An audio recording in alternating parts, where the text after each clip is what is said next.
Su 2 auto ci sono riusciti, ma i vandali avevano anche tentato di entrare in alcuni giardini.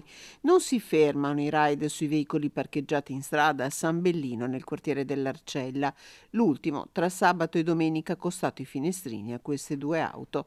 Al danno si aggiunge il costo e i residenti non ne possono più, anche perché non è la prima volta.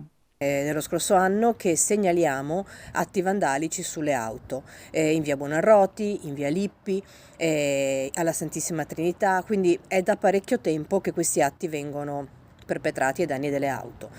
Ehm, In particolar modo sono iniziati con un punteruolo, quindi bucando le gomme, gli pneumatici delle auto, successivamente sono stati squarciati, poi le auto sono state rigate e adesso i finestrini rotti. Numerose le auto finite nel mirino di questa banda di vandali che agisce ormai da mesi nell'area, prendendo man mano di mira le vie di questo quartiere residenziale dove molti lasciano abitualmente il loro veicolo in strada.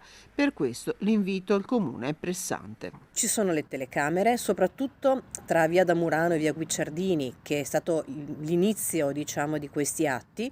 Ci sono già le telecamere che possono essere puntate in maniera diversa in modo tale da tutelare i cittadini che non possono tornare a casa o alzarsi la mattina e trovare le auto danneggiate. Sono tanti tanti soldi che vengono spesi per nulla. Quindi chiedo assolutamente al sindaco Sergio Giordani e all'assessore Bonavina di intervenire in maniera rapida, veloce e soprattutto fattiva.